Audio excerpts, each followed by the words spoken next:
You're listening to Aviation Marketing Hangar Flying, the community for the best sales and marketing professionals in the aviation industry. Your hosts, John and Paula Williams, are your sales and marketing test pilots. They take the risks for you and share strategies, relevant examples, hacks, and how-tos. Be sure to subscribe on iTunes so you won't miss a thing.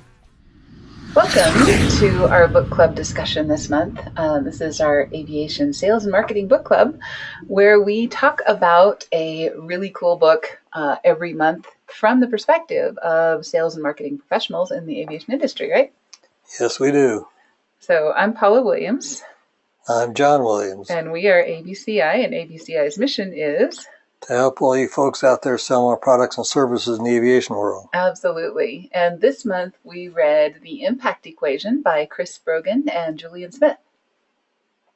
Yes. And so what did you think? First impressions?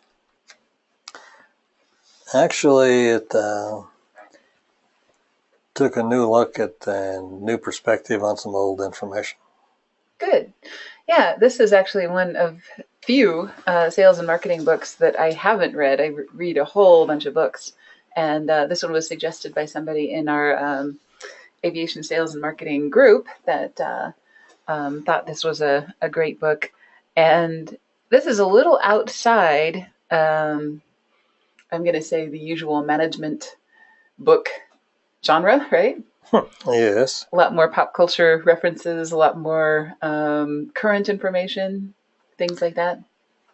Yes, but they still had some interesting approaches to different things that are required nowadays, and you just have to do. Absolutely. So what I like about this book really is that it, most of the other books that you read have a lot about make more hype, make more hype, make more hype. That's kind of their, the moral of the story for a lot of books, especially, a lot of the ones by, Gary Vaynerchuk and Seth Godin, who wrote Linchpin and Tribes, that where, people are really evangelizing social media and saying you need to have a blog and you need to do this and you need to do that and you need to make more noise. This one kind of takes the opposite opinion that, more noise is not necessarily better, right? Yeah, exactly. That's what he does say. And then he gives his reasons for that and what you need to do. Exactly. So it's a long time coming, I think. And I'm glad that this is out there. And I'm glad that we read this as a group. So fun. Okay. So the first bookmark, I bookmark about 6 ideas in each book that I think are particularly important for aviation marketing professionals and aviation sales professionals. The first one really is contrast. And so what did you think about that? So, using their acronym, which I think is actually pretty good, the CREATE acronym: contrast, reach, exposure, articulation, trust, and echo.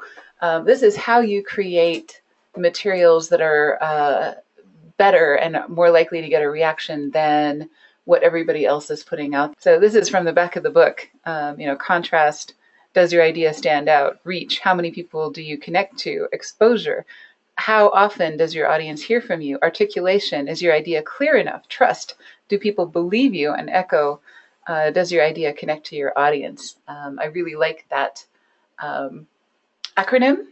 And I think contrast being the first one makes perfect sense. The how are you different?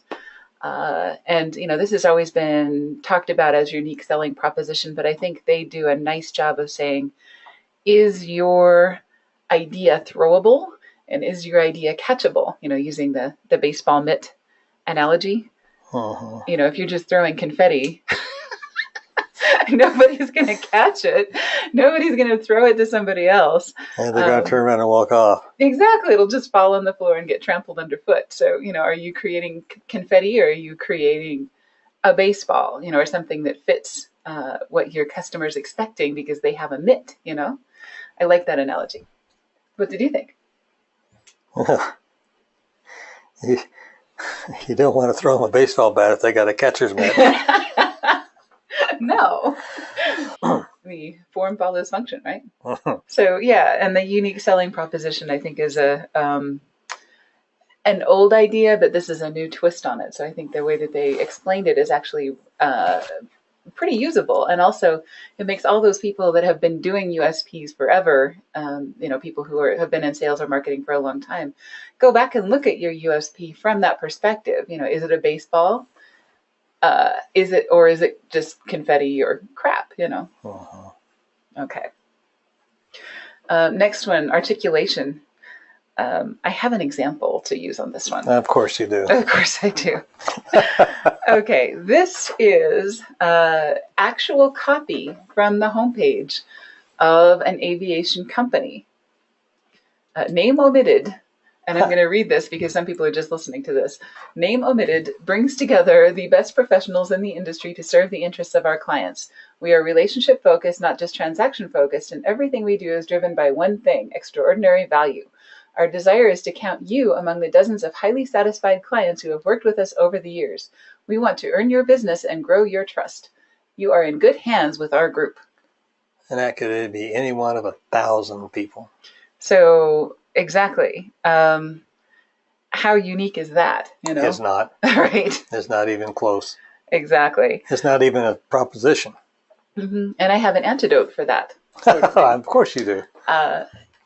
Every piece of marketing that you do, and this is something that we put on our website before, but and this wasn't from the book. This is something that the book brought to mind, and I think it was actually probably said better by Dan Kennedy at one point. Every piece of marketing, every page of your website, every piece of paper that you send to a client should answer 4 questions, right? Yes. And busy people, aviation decision among makers, are very busy people, don't like it when you dance around the subject and waste their time, right? Uh-huh. Okay, so question 1, why should I read or listen to you? Question 2, why should I believe what you have to say? Question 3, why should I do anything about what you're offering? And question 4, why should I act now? If it doesn't answer those 4 questions, and it doesn't have to directly, just... Right, but it has to have. Yeah. If you don't have that in there, then you're wasting your time and theirs. Okay, so next bookmark was platforms and reach. Mm-hmm. And reach is probably the reason that most people pick up the book. They were saying that, everybody wants to hear about, they want the giant freaking laser beam, right? They don't necessarily care about all of the details and things like that. They just want the giant freaking laser beam. The problem is there really isn't one, right? There's no way to do this other than going through the process and doing the hard work, right? Yeah, I like this thought on how you do reach and the fact that you do whatever you can, even if it's cheating, because nobody says it's fair. It's on page 180, that quote. That is a great quote. And I don't know what I was thinking about. It's on page 144. Is reach fair? No. Did we ever mention fair in this entire book? No, nor will we. Fair is a lie that the vanquished tell one another while licking their wounds. There's nothing fair about reach.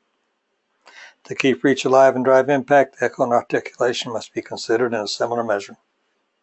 Exactly, and that's where they talk about the difference between Rebecca Black and Paulo Coelho, two people who couldn't be more different. Somebody who is a influencer of great thinkers and somebody who is kind of a soda pop music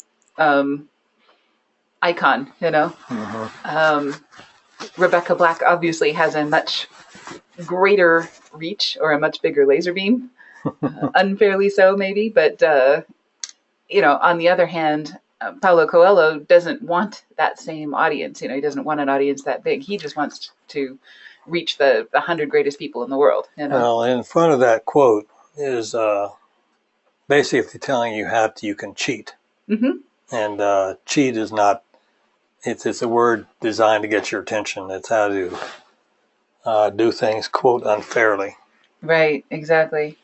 So, is that fair? No. Is that reality? Yeah, So we deal with the reality of what there is. So here's another thing about reality. Sales is a numbers game, right? Oh, yeah. But who are you counting, or what are you counting in those numbers? it's fairly simple to buy a very large social media audience with cheap tricks and with, purchased likes, and advertisements and other things like that. But you're not actually earning an audience. No, and they may be 13-year-olds. Mm-hmm. I mean, you don't know what you're getting there because they aren't qualified or even semi-qualified. Right. They might be robots. They might be people from other countries. They might be, people from, who are paid a minimum wage to click links. So, they may not be actual people at all. They might be just a program. And all of those things are not going to be helpful to you in terms of actual buyers or people you want to influence. So I can't think of a product or service that would work with, because, I mean, just because you reach 10 million people, you'd have to have, what are the chances you'd have some product or service that you wouldn't care about their demographics, right, and be able to make sales to a percentage or two of them? Exactly. So we're looking for quality over quantity, but you do have to have a certain amount of quantity. You can't be talking to an empty room and, True. have any kind of an effect. So, we look for some standard numbers, like we look for, at least 100 user sessions, or, 500 a month, 1,000 a month, something like that, depending on how specific the market for the company that we're talking about is. If it's something that is only for multi-engine students, as an example, that's a much smaller number than something that is for all flight students. Or something that is for all airplanes is different than something that is only for King Air 350 ERs, right? Yep. Okay. So, the value of the platform is not only the size of the group of people listening, but also the quality, if we want to put it that way, of the people listening as well. Right? Okay. I like this analogy that they used, what are you selling? And this is two podcasts, kind of a tale of two podcasts. Ricky Gervais had the most popular audio podcast in the world, had more downloads than any other podcast in the world. He had a vast and enviable platform. But then he decided, or some manager decided, to charge for his podcasts, right? And put up a pay gate. And he thought, well, if I just charge a very small amount of money for these podcasts, obviously everybody loves them. So, some people will pay for the podcast and, we'll make a lot of money. As it turned out, people weren't willing to pay for something that they hadn't been paying for before. He didn't upgrade this. He didn't make a deluxe version of it. He just started charging for something on Tuesday that had been free on Monday, right? Yep. Can't do that. Exactly. Okay. The opposite of that is Chris Brogan, who also has a very popular podcast. What he did is he got sponsors for his podcast and put some advertising in his podcast. He made money, which is what they both wanted to do. Didn't upset his audience. At least not too much. Exactly. And kept a very large platform. So did he sacrifice the platform to make money? No. He monetized the platform without sacrificing it, right? Yep. Okay. I really like that idea. Okay. Let's talk about exposure. And here they talk about being the television show rather than being the advertisement. And here's one of my guilty pleasures is Hawaii Five-0, which is probably one of the most beautifully shot TV shows ever created, right? Well, you're just, predisposed because you spent a week out there. Exactly. And if you've ever been to Hawaii, they have a fantastic set. And so they almost can't screw this up. But they also have some decent characters and, the plot is, not a whole lot to write home about, but it is a very addictive TV show, right? And there is a lot of advertising embedded in this TV show. Oh, yeah. They don't break it and say, pause for a moment for our sponsor. They just have sponsored placement throughout. Exactly. The Chevy cars, everybody in this show, good guys, bad guys, and everybody else drives shiny, beautiful Chevy Camaros and trucks and everything else, and all of the iconic characters' vehicles are all Chevys. Mm-hmm. They all use Windows computers. Windows computers, like the Surface Pros. They pull those out in the middle of the case and start doing stuff on it. The logo is clearly showing. So, they're doing some things with advertising in the midst of the show. And if you think about your blog or your podcast or your content as the vehicle for your advertising without interrupting, I think that's a really helpful thing. So, you can either have sponsors or you can be your own sponsor. Yes. But you want to be the show. That's right. Not right? Not the Not be the advertisement, right? Cool. All right. So let's talk about trust. This is really key in aviation. So, this is something that we bookmarked quite a lot. And these guys wrote a book, another book about trust as well. So that's a really huge topic for them, the trust agents. And this book that we're reading now, The Impact Equation, is kind of a follow-on to the trust agents. So that might be worth picking up as well. But this is their formula, Chris, basically. C times R times I divided by S equals trust. And C, of course, being credibility, R, reliability, I, intimacy, divided by self-interest is trust. So, we had talked based on their discussion, you would expect that I would have been squared. You think? Yeah. But they didn't do that. So. No, they didn't. Yeah, that was weird. So I'm not too sure about the formula exactly, but I think they got all the right ingredients. Yeah. It's just that I'm not sure that based on what they said, that they have the right formula. Right. So, how can you make this happen in your work? Of course, credibility. The statement that we read for you from someone's homepage didn't do a whole lot to inspire credibility because I don't know that there were any true statements in there. Everybody wants to be the most reliable and the most trustworthy and the most, our customers are the most important thing and we are the best at creating relationships. It was just a bunch of cliches. Bull puckies, right? They offer no proof of that. They offer no testimonials. They offer no way to build their credibility. They just put words on a page that didn't mean much. Exactly. So, you have to provide those markers of credibility by, allying yourself with, if you publish an article in Forbes magazine or the Wall Street Journal or, something like that, that's credibility. If you are a member of NBAA putting their logo on your site, that's credibility. If you have a testimonial from a customer that everybody knows their name, that's credibility. And if you back up a product or services after it's paid for, you go ahead and help somebody fix it anyway, that's reliability.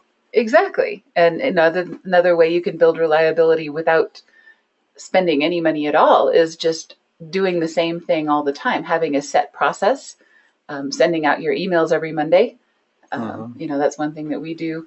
Having a process, every consultation has a checklist. That gives people a sense of reliability and sameness every time they do business with you. Intimacy, the way that you do that in the aviation industry, of course, is to be there in person. There's no better way than to be at a trade show, right? Or to be at your customer's office. Yep. And we figured that out. Anything that you're selling over about $10,000, you really need to get on a plane, show up in somebody's office, shake their hand. Those large, complex transactions take a lot of personal involvement, right? Right. And self-interest, of course, that's always the customer, right? Customer self-interest, not yours. Okay. Anything else to add on this? No. What's your next one? Next one is echo. Echo. So the example they used in the book that I really liked was Adele at the Royal Albert Hall. She's probably the least self-aggrandizing superstar that has ever appeared at the Royal Albert Hall because, she the whole time she was just kind of astonished by the experience herself. And she was saying, my goodness, this is so posh. I don't know what to do with myself. And it was really appealing to the audience because they could empathize with her. She was just like everybody else, and she was hobnobbing with the audience between numbers, And also her music is very much fits into that brand of it's about common experience that everybody has. Everybody's had a breakup, so it's not like she's talking about, superstar stuff. She's talking about stuff that happens to everybody, from the highest to the lowest classes, and to, had a really diverse audience and made everybody feel like she was talking specifically to them. So how can you do that with your marketing? Carefully. Yeah, it's much easier if you don't have a room full of people like this, if you do what we call micro-targeting. So you pick a very small number of people that have a very specific issue, and you write specifically for them. And the more specific you can be, the more likely that is to echo in their head and to have them talk to each other about it. Another example of this is we went to Omaha for Christmas, and one of our kids just bought a new vehicle, and he couldn't say enough about it. It was a Ford F-150 with the auto start and everything else, and it was really cold in Omaha, so he was starting the car with his auto start, and it was just fun. It wasn't auto start, actually. It was an app on his iPhone. An app on his iPhone, exactly. He could start anywhere in the country if you wanted to. Right. See, so that's something that people talk about to each other because it's got a novelty, and it's got a everybody has an iPhone, and they think, wow, what else can I do with my iPhone? So it's and the fact that he can select turn on the heated steering wheel, the heated seats, the heater to a certain temperature, and start the darn thing ahead of time. Exactly. So, I think Apple does a really nice job of this, and they combine that with other companies like Ford, and come up with these very, very attractive ideas because everybody has an iPhone, everybody has a car, everybody gets cold. All of that is very, very common problems that they've done a really nice, elegant solution for. And when he landed and I got through putting the airplane away, it was 18 degrees below zero. So he told his FO, he said, I'll start my car. And the guy looked at him and said, well, I've got one of those too. So they both they're tooling iPhones. That's right. How funny. No, it's, seriously, if you can do something that other people can sympathize or empathize with, and, that's already in the conversation in their head, I think that's really very powerful. So good stuff. All right. So next month, Blue Ocean Shift, right? That's the name of the book. Yep. We've read the Blue Ocean Strategy before, which is by the same author, and it's, I assume, on the same theme. I have not read this book, so this will be a new one for me. Me too. Yeah. Cool. So we're looking forward to that. And if you have an interest in our book club, you are very welcome to follow along. You can go to aviationbusinessconsultants.com/Insider Circle for the details on our Insider Circle, with all of the details, including networking, courses, book club, marketing services, office hours, everything that we do for our clients. And if you would like to be one of us, we'd be happy to have you. You can get a free consultation to find out how this would fit with your particular goals for 2018, and how this would help you get where you want to be, right? Yep. We also do business consulting on a case-by-case business, depending on the request. Absolutely. And all of our products and services are available under the services tab. So if there's anything we can help you with, we would be happy to do that. And otherwise, we look forward to talking with you next time. So go sell more stuff. America needs a business. Absolutely. Zig Ziglar. Have a great day. Thanks for joining us for Aviation Marketing Hangar Flying, the best place to learn what really works in sales and marketing in the aviation industry. Remember to subscribe on iTunes and leave a rating.